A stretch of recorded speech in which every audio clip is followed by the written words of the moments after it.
Basic C 1992 IMK adalah hal-hal yang berkaitan dengan desain, pemikiran, dan implementasi sistem komputer interaktif untuk kegunaan manusia serta kajian tentang fenomena yang terlibat dengannya. Menurut NIDOM 2019, IMK merupakan suatu disiplin ilmu yang berkaitan dengan desain, implementasi, dan evaluasi dari sistem komputasi yang interaktif untuk digunakan oleh manusia dan studi tentang ruang lingkupnya. Menurut Santosa 2010, IMK adalah sebuah disiplin yang ilmunya mempelajari perencanaan, perancangan, implementasi, dan evaluasi sistem komputasi interaksi dan berbagai aspek terkait. Menurut Schneiderman dan Plaisan 2010, P15, IMK adalah sebuah disiplin ilmu yang berhubungan dengan perancangan, evaluasi, dan implementasi sistem komputer interaktif untuk digunakan oleh manusia serta mempelajari fenomena-fenomena yang besar yang berhubungan dengannya. Menurut Insap S 2004, IMK merupakan disiplin ilmu yang perancangan, evaluasi, dan implementasi sistem komputer yang interaktif untuk digunakan oleh manusia serta studi fenomena besar yang berhubungan dengannya. Menurut Wikipedia, IMK berasal dari kata Human Computer Interaction, HCL, yang mempelajari disiplin ilmu yang berhubungan antara manusia dan komputer, yang meliputi perancangan, evaluasi, dan implementasi antar muka pengguna komputer agar mudah digunakan oleh manusia. Yang pertama ada manusia, merupakan pengguna user yang memakai komputer atau sistem tersebut, di mana manusia sendiri memiliki karakter dan perilaku yang berbeda dengan kebutuhannya dalam menggunakan komputer. Kedua ada komputer, yaitu peralatan elektronik yang terdiri dari perangkat keras dan perangkat lunak. Yang terakhir interface. Manusia dan komputer berinteraksi melalui antar muka yang ada di dalam sistem komputer yang memungkinkan manusia berhubungan dengan komputer. GUI atau Graphical User Interface adalah sistem komputer visual interaktif untuk software komputer.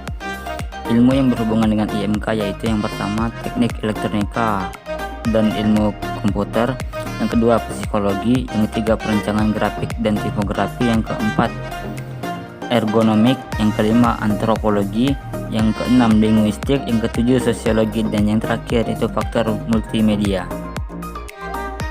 Faktor penglihatan dan pendengaran dalam IMK. Media penglihatan merupakan faktor yang sangat penting untuk menentukan ukuran layar tampilan atau tata letak tampilan dan piranti pengontrol yang akan digunakan.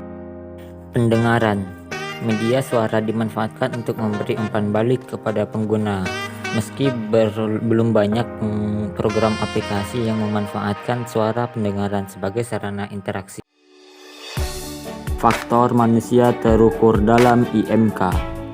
Yang pertama yaitu waktu belajar. Berapa lama orang biasa mempelajari cara elemen untuk melakukan suatu tugas. Yang kedua yaitu kecepatan kinerja. Berapa lama suatu tugas selesai. Yang ketiga yaitu tingkat kesalahan. Berapa banyak kesalahan dan kesalahan apa saja yang dibuat pemakai.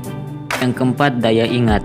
Bagaimana kemampuan pemakai mempertahankan pengetahuannya setelah jangka waktu tertentu.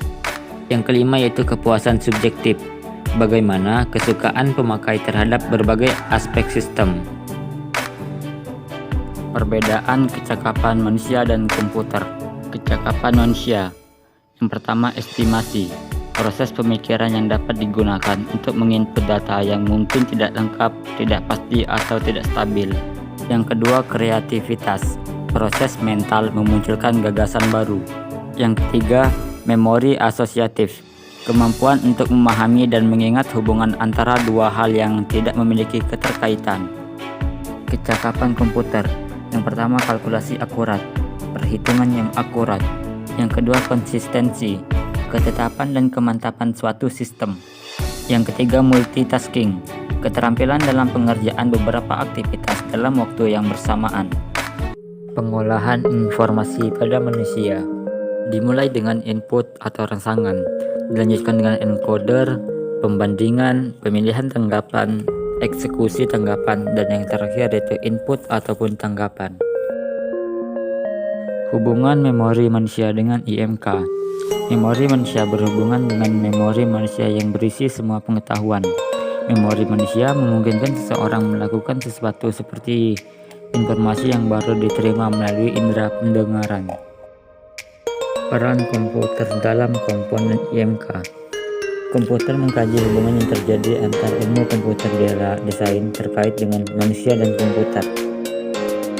Perancangan tampilan dan jenis program aplikasi Special dan General Purpose Software. Yang pertama, Special Purpose Software, program mentori gudang, pengolahan data akademis mahasiswa, dan pelayanan reservasi hotel. Pendekatan yang digunakan User-Centered Design Approach, perancangan user bersama-sama membuat tampilan antarmuka. Yang kedua, General Purpose Software, perancangan dapat dilakukan dengan pemaksaan kepada user menerima tampilan antarmukanya. Pendekatan yang digunakan customization, seperti merubah warna dasar, wallpaper, dan screensaver. Urutan perancangan tampilan. Yang pertama, pemilihan ragam dialog yang dipengaruhi oleh karakteristik populasi pengguna dan kendala teknologi. Yang kedua yaitu perancangan struktur dialog, melakukan analisa tugas dan menentukan model pengguna. Yang ketiga yaitu perancangan format pesan, tata letak tampilan, keterangan tekstual secara perinci, dan efisiensi inputting data. Yang terakhir yaitu perancangan penanganan kesalahan, menangani masalah yang terjadi baik pada kesalahan waktu, implementasi program maupun logika.